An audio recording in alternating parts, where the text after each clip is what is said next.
Bom, vamos continuar então com a nossa série entre o paraíso perdido e o paraíso recuperado, série que nós iniciamos no domingo passado, entendendo um pouquinho sobre essa dinâmica que acontece na nossa vida desde o momento que nós aceitamos o Senhor Jesus e o momento da volta gloriosa dele, ou o momento que nós partimos para a glória.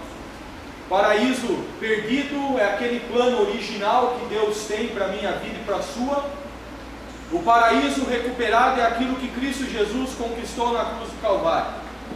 O problema é o seguinte, que nós abraçamos a fé cristã, aceitamos o Senhor Jesus como nosso único e suficiente Salvador, e muitas vezes nós somos levados ao pensamento, entendimento de que agora vai ser tudo mar de rosa. E existem situações das mais adversas que nós não conseguimos compreender de forma racional, que nos fazem sofrer. Então, como é que a gente interage com isso? Por isso nós começamos a pensar um pouco sobre a história de Jó, sobre o sofrimento de Jó. Porque todos nós, entre o paraíso perdido e o paraíso recuperado, temos esses momentos de sofrimento, esses momentos de dor, momentos de incertezas na nossa vida. Principalmente quando nós olhamos aí para o capítulo 1, verso 1, aonde a palavra diz: na terra de Ur vivia um homem chamado Jó. Era homem íntegro, justo, temia a Deus e evitava o mal. Puxa vida. Trocando em meias palavras, cara 10, né? Muito melhor que eu. Cara íntegro, reto, justo, temente a Deus, se desviava do mal. E para aqueles que conhecem a história de Jó, sabem do sofrimento, das dores, dos momentos difíceis que Jó experimentou na sua vida. O que nós pretendemos nessa série então é entender as causas do sofrimento de Jó. Deus não priva dentro da história bíblica e da narrativa bíblica o entendimento do sofrimento. Ele não poupa os personagens de sofrimento, de momentos de agrura, de momentos de erro, e Deus não mascara nada disso. Pelo contrário, Ele nos mostra de forma clara tudo isso, porque tudo isso nos serve de lição, nos serve de exemplo.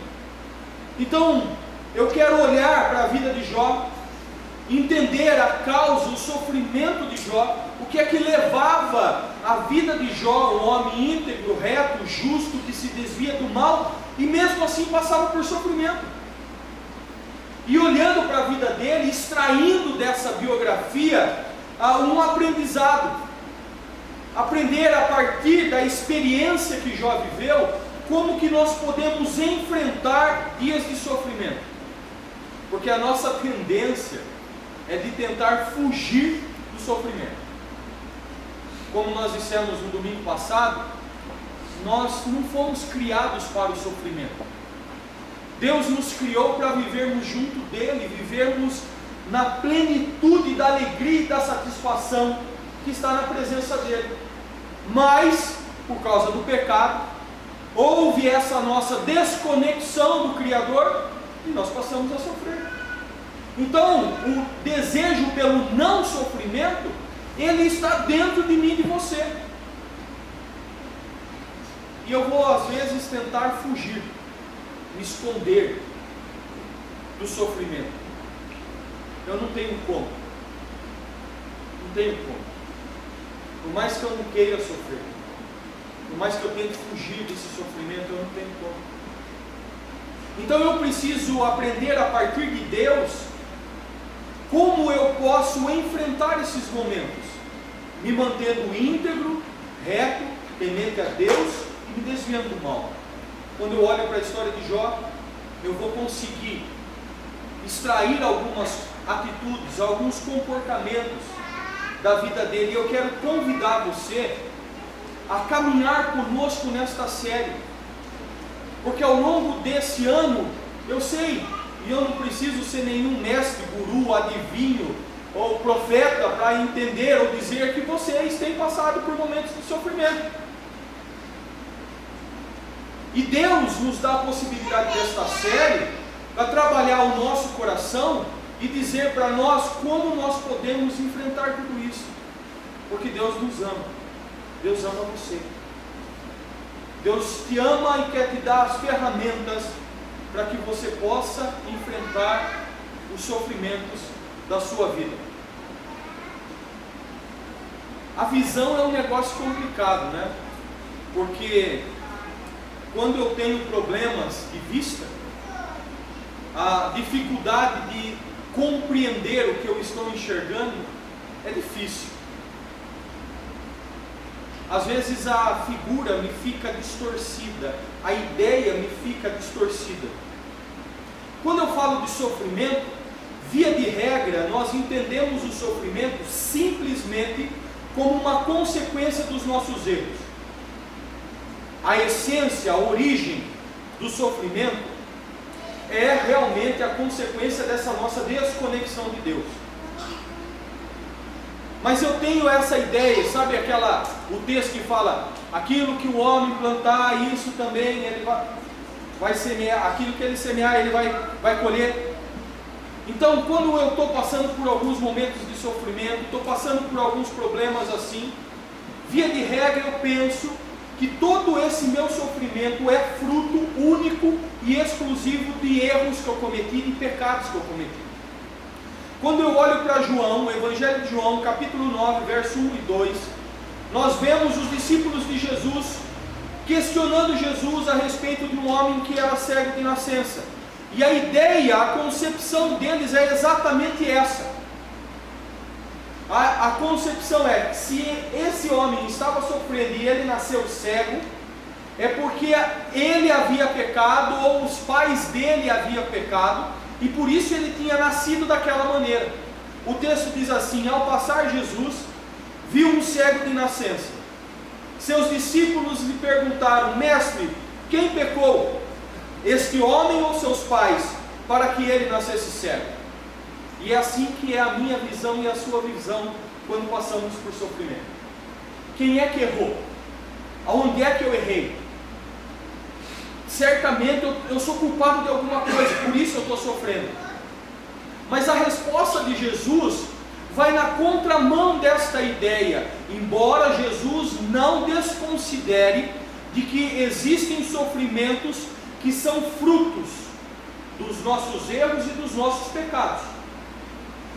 Alguns sofrimentos são frutos dos nossos erros, dos nossos pecados e dos nossos equívocos. Porém, alguns outros não. E Jesus então responde: disse-lhe Jesus, nem ele, nem seus pais pecaram, mas isto aconteceu para que a obra de Deus se manifestasse na vida dele. O que é que Jesus está respondendo? Não teve erro. O cara nasceu desse jeito, a situação foi essa, simplesmente. E o simplesmente não quer dizer de forma banal, para que Deus fosse glorificado. E aí Jesus vai lá e cura o cego. E as pessoas então veem a ação de Deus sobre a vida deles. A missão desse camarada ter nascido cego era para que Jesus pudesse curar e o nome de Deus fosse glorificado e as pessoas entendessem que Deus tem autoridade e poder para curar, para salvar, para redimir, para transformar a vida.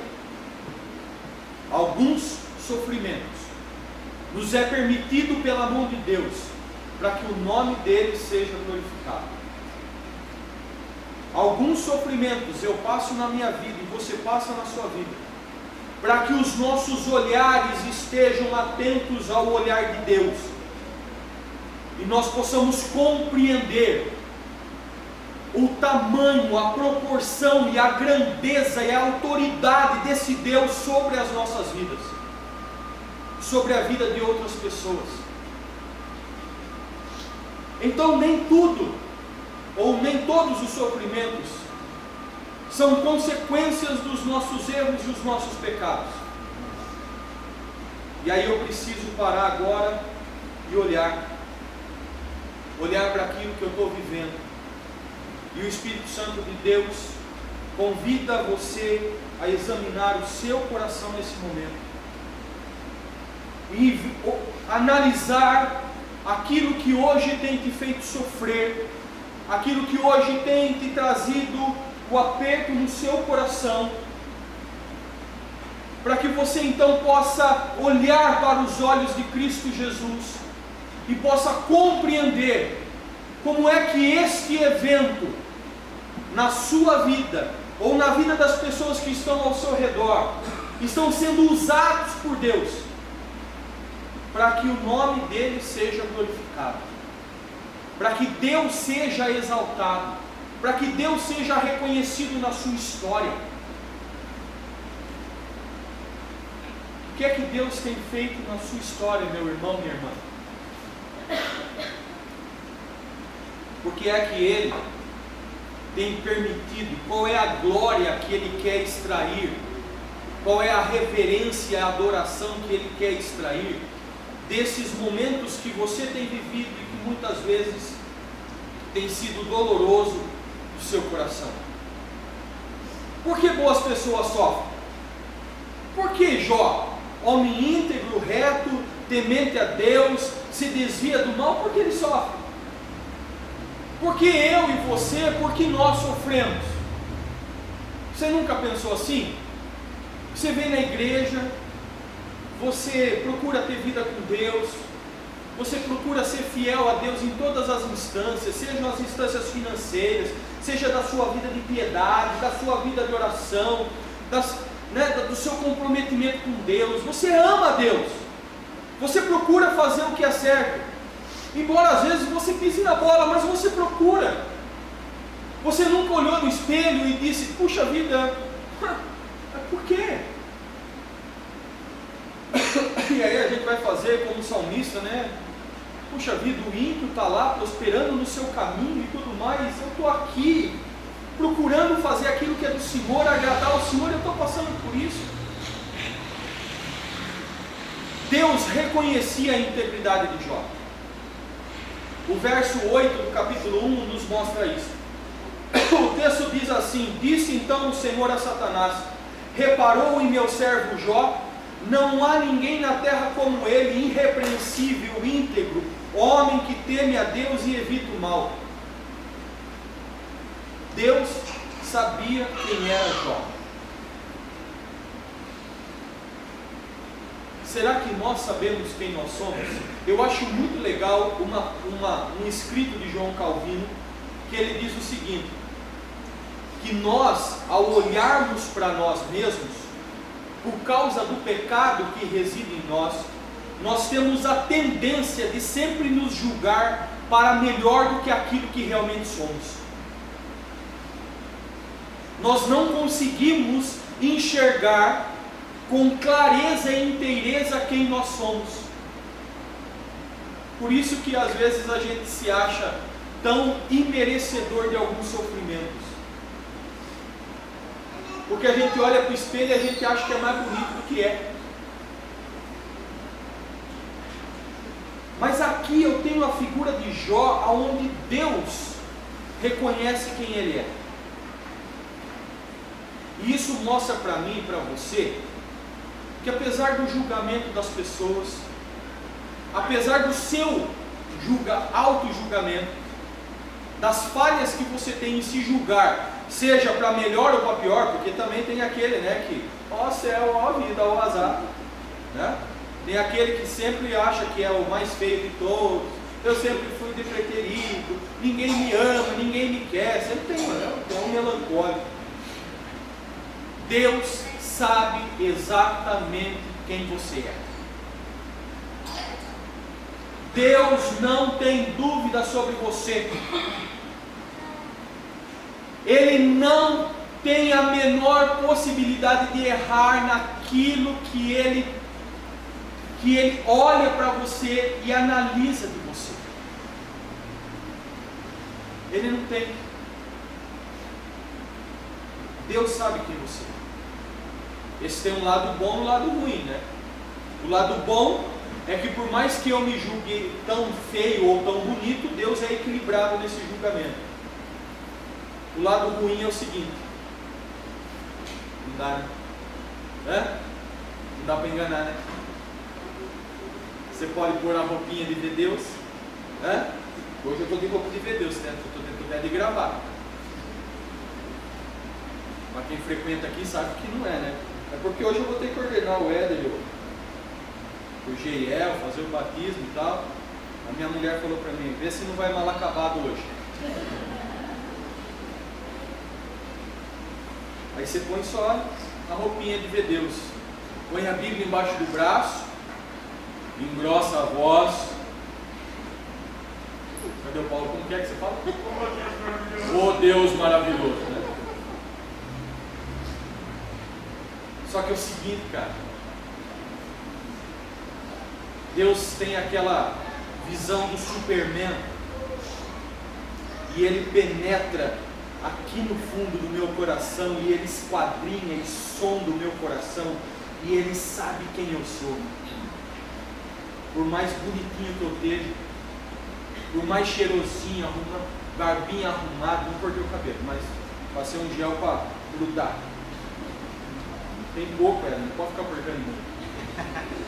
Daqui a alguns anos nem esse eu vou ter mais. Deus sabe quem eu sou. Deus sabe quem você é. Deus não tem dúvida sobre você. Ele reconhece você. Eu quero ver com você um pouquinho sobre essa ideia dessa integridade de Jó. Olha só, Jó era um camarada íntegro nas suas relações pessoais, no seu convívio com outras pessoas. Capítulo 31, verso 5 diz: juro que não tenho sido falso e nunca procurei enganar os outros. Era um cara que procurava ser honesto, um cara que procurava ser direito, sem querer passar os outros para trás. Ele era um camarada que na sua relação com Deus, ele procurava se manter com integridade também. Capítulo 23, verso 10: Deus conhece cada um dos meus passos, se Ele me puser à prova, verá que sairei puro como ouro. Ele sabia da relação que ele tinha com Deus, sabia do quanto ele amava a Deus, o quanto a intensidade daquilo que ele convivia com Deus. Jó era um camarada íntegro nas suas relações sociais. Ele não era um cara só preocupado com ele, entendeu? Não é só comigo, mas ele se preocupava com o próximo, com o bem-estar das pessoas também. 29, 15 ao 17 diz: eu era pai dos pobres e defensor dos direitos dos estrangeiros. Eu acabava com o poder de exploradores e livrava de suas garras as vítimas. Ele não compactuava com justiça. Ele procurava ser justo, mas não só uma justiça que era para o meu benefício. Era uma justiça que, quando olhava o outro sendo usurpado naquilo que era o seu direito, ele saía em defesa dessa pessoa. Ele era um homem íntegro nas suas relações materiais. Se você pegar lá o livro de Jó, você vai ver que o camarada é muito rico. Ele tinha muita posse, muitos empregados, muita terra. Ele não era um cara pobre. Porém, não era isso que movia o coração de Jó. Acho que é até por isso que Deus permitia que ele tivesse. E ele diz assim: jamais confiei no ouro, porque a minha confiança é em Deus. Ele nunca foi a base da minha segurança. Nunca me orgulhei de ter muitas riquezas. Ser rico para Jó não era a essência da vida dele. Ter posses não era o que movia o coração de Jó. Quando ele tinha conflitos, porque tinha conflitos, né? Momentos difíceis e tal. Sabe aquela coisa que a gente faz, né? Alguém te ofende a mim ou você e tal. Você fala assim: eu vou orar, vou colocar o irmão no azeite, vou orar por ele, eu vou orar por ele. Mas sabe por que você fala isso? Você fala: eu vou orar. Aí você né? A sua oração é só oração imprecatória, né?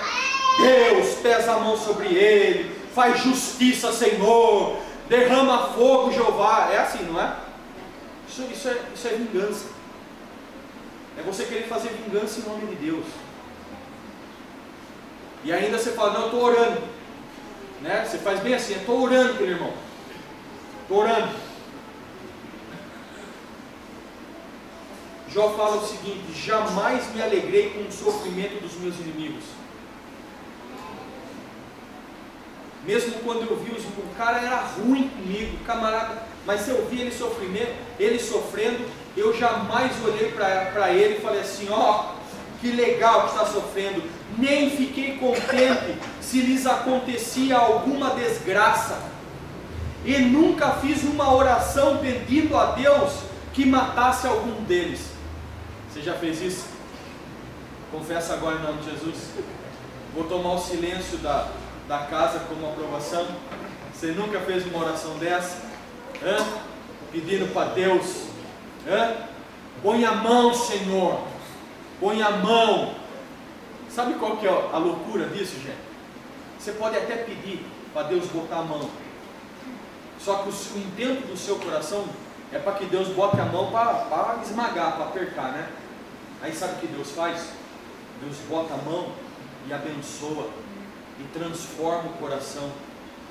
Lembra lá o caso de Nínive? Lembra disso? O cara não queria, Jonas não queria que a cidade fosse salva. E aí Deus intervém na vida do seu inimigo e transforma o coração dele.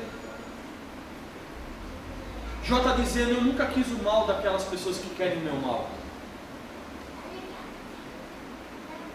Na sua vida sexual, ele era íntegro. Ele diz lá, jurei que meus olhos nunca cobiçariam uma virgem. Se o meu coração alguma vez foi seduzido por mulher, meu vizinho, e fiquei escondido, espiando a porta da casa dela, então que a minha mulher se torne escrava de outro, e outros durmam com ela. Confesso para você, quando você lê no primeiro momento, você fala, pô, mas que sacanagem de Jó, né? É ele que faz a besteira e a mulher que paga o pato, vocês perceberam? É que seria uma vergonha tremenda para ele o acontecer disso. Seria uma desonra tremenda para o coração dele acontecer isso. O que ele está dizendo é, eu nunca cobicei a mulher de ninguém. Eu nunca fui desonesto com o meu vizinho e querer a mulher dele. Sempre me importei. E olha, como diz o popular, que cai um raio na minha cabeça se eu fiz isso. Não, eu nunca fiz isso. Queridos, nós não podemos esquecer de algumas coisas. Nós não podemos esquecer que nós estamos em uma luta constante. Efésios capítulo 6, verso 12 diz, pois a nossa luta não é contra pessoas, mas contra poderes e autoridades, contra os dominadores deste mundo de trevas, contra as forças espirituais do mal nas regiões celestiais. Existe uma luta espiritual sendo travada e nós não podemos nos esquecer disso. Existem forças do mal que querem nos destruir, que influenciam pessoas, que movem o coração de pessoas. Por isso Paulo está dizendo, a nossa luta não é contra pessoas, são contra os principados e potestades que influenciam a vida de pessoas para nos prejudicar. Só que às vezes na minha caminhada eu esqueço que existe essa demanda, que existe essa luta espiritual, essa batalha espiritual, e quando eu esqueço que eu estou em luta, eu fico vulnerável para levar o tiro, eu abro a guarda, eu fico aberto para ser prejudicado, porque eu estou esquecendo, eu esqueço que eu estou numa luta constante, eu esqueço que existe um inimigo, Satanás, o inimigo que quer destruir a minha vida e destruir a sua vida, quer acabar com você, quer acabar comigo, quer acabar com a nossa fé, acabar com a nossa espiritualidade, acabar com o nosso coração. 1 Pedro capítulo 5, verso 8 diz: sejam sóbrios e vigiantes, vigiem, fiquem espertos, fiquem atentos, não vacila, você está em guerra, cuidado, o diabo, o inimigo de vocês, porque esse é o verdadeiro inimigo, anda ao redor como um leão, rugindo e procurando quem possa devorar, o tempo todo, a todo momento. Você vacilou, ele quer pegar você. Você vacilou, ele quer destruir você. Se ele puder, ele vai destruir você. Só que ele não pode te destruir, porque o sangue de Jesus que está sobre a minha vida e sobre a sua, nos livrará de todo mal.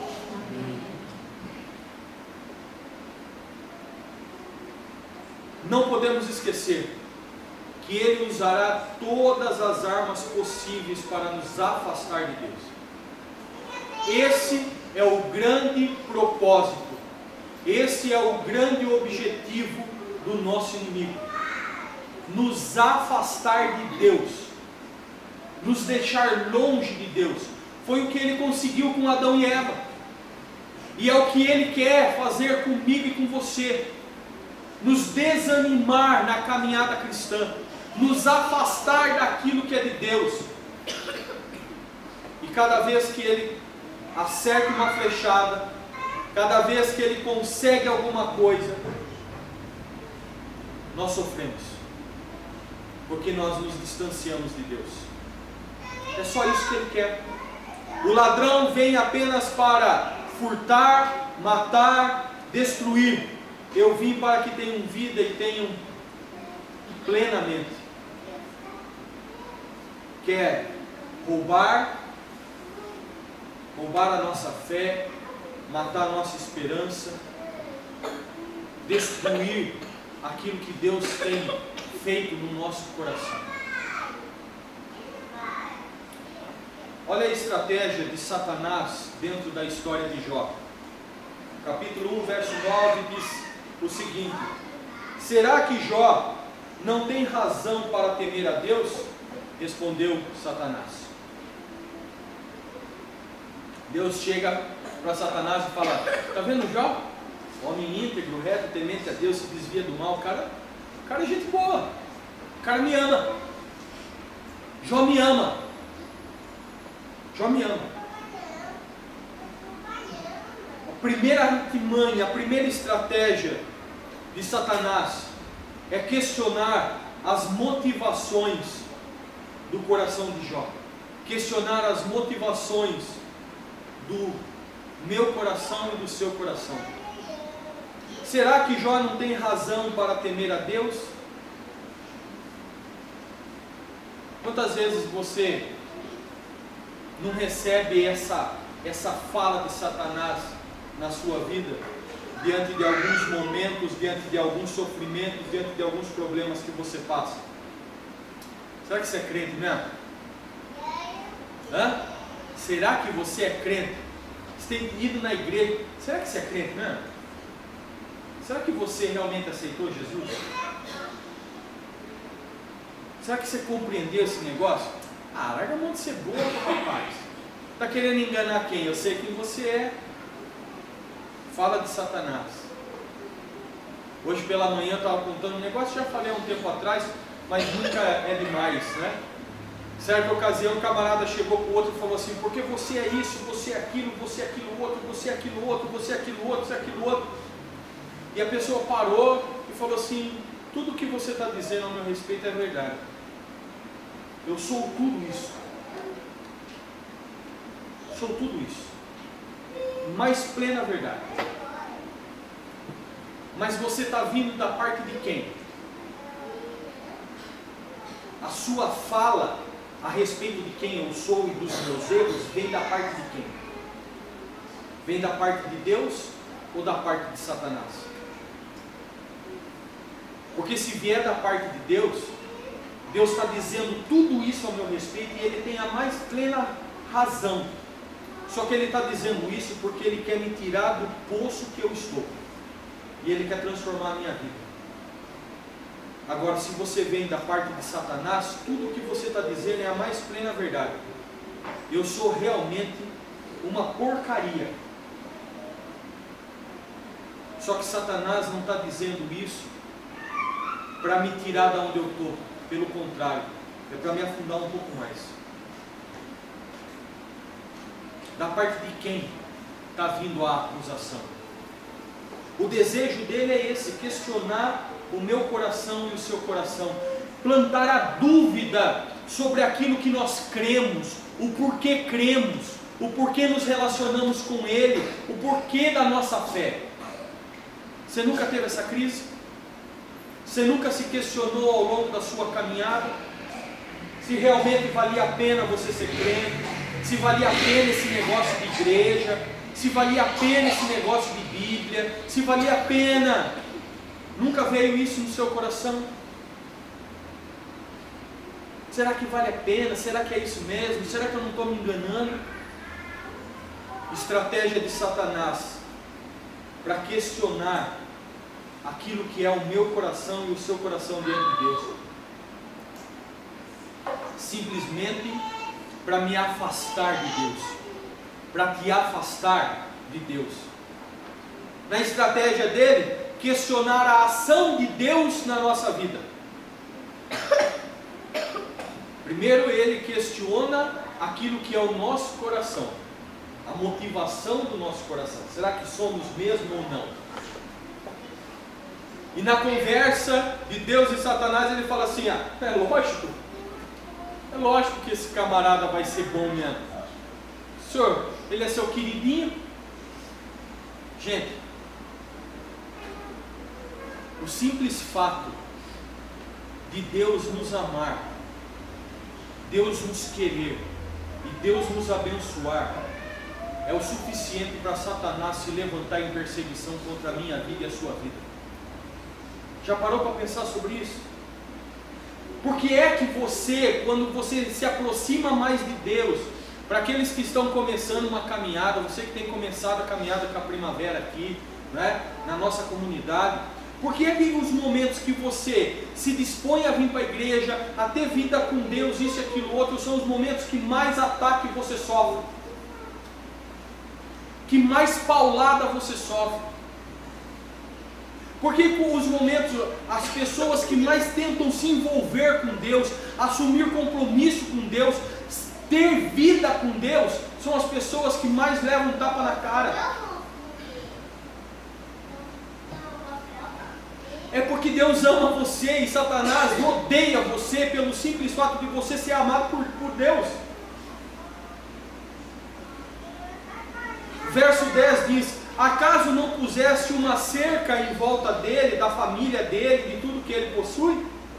Tu mesmo tens abençoado tudo que ele faz, de modo que todos os seus rebanhos estão espalhados por toda a terra. Assim é fácil o cara ser crente. Assim é fácil. Assim é fácil. O Senhor está abençoando a vida dele, o Senhor está protegendo ele, o Senhor está dando prosperidade para ele, o Senhor está fazendo tudo isso aí na vida dele. Aí, lógico que ele vai ser um bom crente.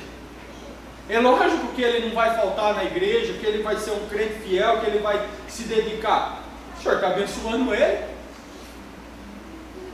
Questionar as ações de Deus em nossas vidas.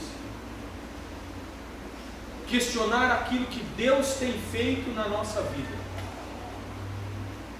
Porque nos momentos que nós enfrentamos o sofrimento, às vezes chegam algumas pessoas, às vezes o próprio Satanás dentro da nossa cabeça, fala: é isso, rapaz, aí Deus te abandonou, Deus esqueceu de você, deixou acontecer tudo isso na sua vida. Que Deus é esse? Aí, que proteção é essa que Deus está te dando? Que amor é esse que Deus tem por você? Se Deus é tão bom assim, por que é que você está passando por isso? Lembra da mulher de Jó? Não vou falar muito dela hoje, que eu vou falar dela domingo que vem. Uma mulher de Jó chega para ele e fala assim, viu? Rapaz, você está aí cheio de tumor no corpo, perdemos tudo.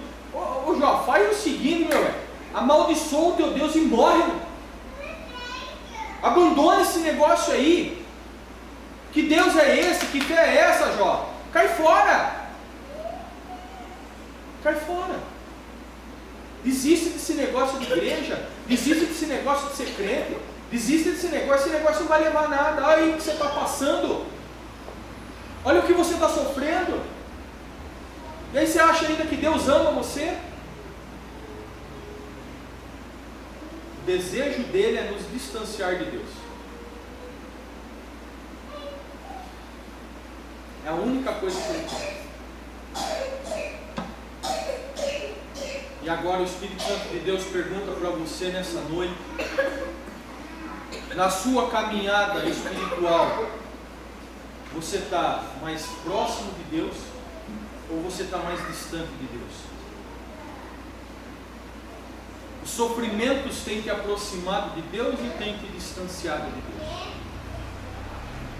De uma escala de 0 a 10, imaginando que 10 é a plenitude de estarmos próximos de Deus, e aqui ninguém vai ser 10, a não ser que o Senhor Jesus volte hoje, e tomara que seja agora, porque essa é outra coisa que crente esquece, né? A gente esquece que nós estamos aqui pelo desejo, não da segunda-feira abençoada, mas da volta gloriosa do nosso Redentor, da gente poder ir para o céu. Jesus não morreu para que a segunda-feira fosse legal, para que a semana fosse abençoada. Jesus morreu para salvar minha alma do inferno e me dar garantia de que eu viverei a eternidade no céu. Mas os crentes, às vezes a gente esquece do céu, né? O céu está longe. Quem quer ir para o céu? Eu quero, mas hoje não, eu ainda tenho algumas coisas para fazer. Ainda tem uns negócios para resolver. De 0 a 10, quão próximo você está do Deus que te ama hoje? Porque se você estiver longe, ouça a voz do Espírito chamando você, filho, filha, se aproxime de mim, porque quanto mais distante de mim, maior é a dor e o sofrimento para a sua alma. Verso 11: mas estende a tua mão e fere tudo o que ele tem, e com certeza ele te amaldiçoará na tua face. Essa foi a proposta de Satanás para Deus. É o seguinte: o senhor acha que ele é bom? O senhor acha que ele... Ah é? Vou fazer aqui um negócio então, Deus. Tira tudo dele. Acaba com tudo. Tira tudo que ele tem. E aí eu quero ver se esse camarada não vai te amaldiçoar, Deus.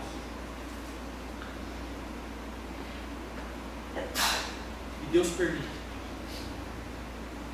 Deus permite que Satanás fizesse isso. Depois você pode ver no YouTube porque é que Deus permite o sofrimento. Foi a mensagem do domingo passado. Já está lá, já está posta. Porque é que Deus permitiu? Porque é que Deus trabalha em meio ao sofrimento na minha vida e na sua? E não se esqueça, Satanás não tem poder e autoridade.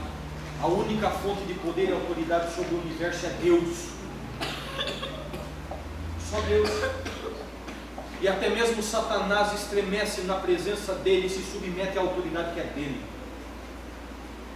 A proposta de Satanás é essa. E Deus fala: beleza, vai lá. Vai lá. Para que a glória de Deus seja manifesta. Pode tirar. Deus fala: tira tudo. arranca tudo que ele tem, só não mexe na vida dele, não tira a vida dele. Isso eu não te dou autoridade para fazer. Pode ir lá.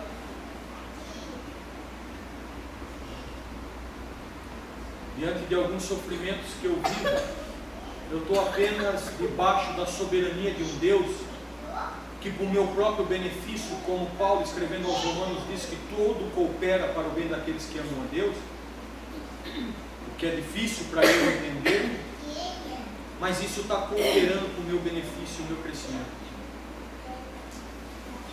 E Deus permite.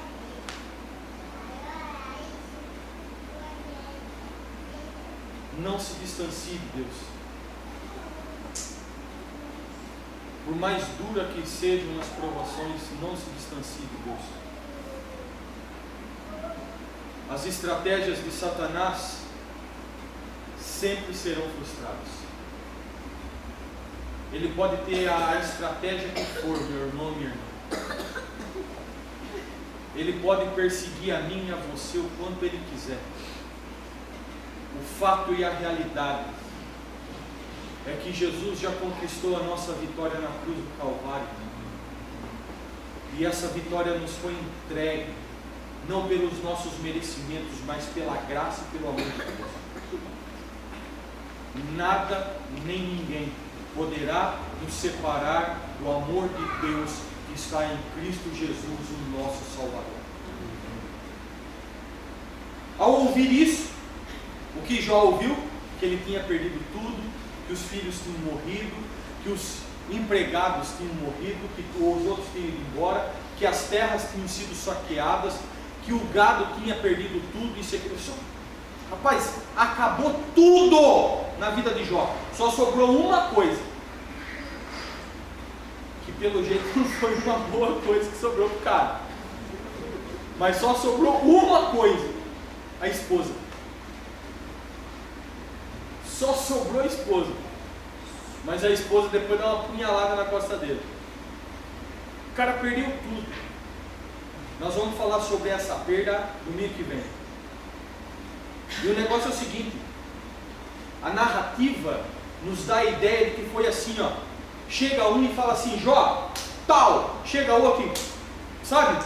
Quando vem uma notícia atrás da outra, quando você pensa que você vai levantar, você leva outro soco na boca, você pensa, você toma outra, a hora que virou, toma aquele copinho na orelha que faz... Depois de toda essa pancada que Jó leva, que, né, eu fico imaginando que o cara estava atordoado, não sabia mais definir Lé com Cré, o negócio estava complicado ali. Atordoado por todas as notícias que ele estava recebendo, Jó levantou-se, rasgou o manto e raspou a cabeça. Então prostrou-se no chão em adoração. Em meio ao sofrimento, aprenda a adorar a Deus. Porque adorar a Deus não é simplesmente um momento tão lindo e maravilhoso como esse, com louvor, banda. Esse aqui é um momento de adoração, é uma forma de expressão de adoração. Sabe como é que Jó adora a Deus aqui? A atitude de Jó é: eu me submeto ao que o Senhor está fazendo. É assim que Jó se comporta, é assim que ele enfrenta o sofrimento dele. Eu me submeto ao que o Senhor está fazendo. É por isso que ele raspa a cabeça, ele rasga a roupa, ele se joga no chão, ele se humilha diante do Deus dele. E disse: saí nu do ventre da minha mãe e nu partirei. O Senhor deu, o Senhor levou, louvado seja o nome do Senhor. Em tudo isso Jó não pecou, nem de nada culpou a Deus. Jó adora a Deus no meio do sofrimento dele, dizendo: cara, eu não tenho nada, nada é meu. O Senhor simplesmente me deu. Ele me deu. É dele. É dele. Não é meu, é dele. A ideia mais forte para mim sobre essa situação de possessão que nós temos sobre as coisas é sobre filho. Eu vivi, me permite, Kátia? Eu vivi um momento do meu ministério essa semana que eu nunca tinha vivido. No domingo passado nós estávamos orando pela irmã da Kátia e pelo sobrinho da Kátia que tinha nascido prematuramente. E essa semana ele veio a falecer. E eu fui junto com a Andréia, Samanta, o Éder, fomos lá no velório. Foi um dos momentos marcantes. Eu já havia feito ofício fúnebre e tal, mas é a primeira vez que eu tinha feito de um bebê. Primeira vez.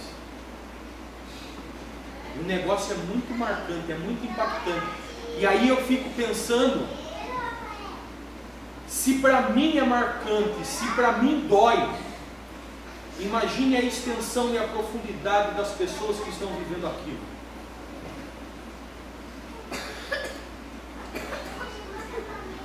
E a pergunta que fica na cabeça das pessoas diante desses episódios, como os nossos filhos, é: por que Deus tirou? Por que Deus levou? Por que Deus tirou de mim? Porque a minha ideia é a ideia da posse, de que o meu filho é meu. Só que os nossos filhos não são nossos. Deus nos concede filhos para que nós possamos cuidar deles por um tempo determinado pelo próprio Deus. Aprove a Deus que na vida da irmã da Kátia, ela cuidasse do bebê por esse tempo. De um filho que não é dela. É Arthur ou Eduardo? Eduardo. Porque o Eduardo não era da irmã da Kátia. O Eduardo é de Deus. Única e exclusivamente de Deus. O Senhor deu, o Senhor levou. Louvado seja o nome do Senhor. É dele. Eu não tenho nada meu. Vocês não têm nada de vocês. Como é que eu passo pelo sofrimento? Como é que eu enfrento o sofrimento mais angustiante da minha alma? Me prostrando em adoração diante de Deus, assim como Jó se prostrou. E reconhecendo diante de Deus: eu não tenho nada, eu não sou nada, tudo é do Senhor. E se a minha vida está sendo assim, se o caminho está sendo assim, se isso está caminhando dessa maneira, é porque o Senhor sabe o que o Senhor está fazendo. E os planos de Deus, os propósitos de Deus são bons, perfeitos e agradáveis. Louvado seja o nome do Senhor. Você quer enfrentar o sofrimento? Você quer olhar para a experiência de Jó e aprender como enfrentar o sofrimento da sua vida? Hoje, Deus fala para mim e para você: me adore, como se submeta àquilo que eu sou, porque eu sou. E Jó, ele expressa duas vezes essa natureza de Deus. Essa ideia, eu sou, é a ideia do Deus que não tem começo, não tem meio, não tem fim. É um Deus que é soberano, que tudo pode. É um Deus que não é limitado por tempo, espaço, que nada foge da sua mão ou do seu controle. O Deus eu sou. Diante do sofrimento, diante do que você tem vivido, adore a Deus. O Senhor deu, o Senhor levou, porque sempre foi dele. Louvado seja o nome do Senhor, hoje e sempre. Amém.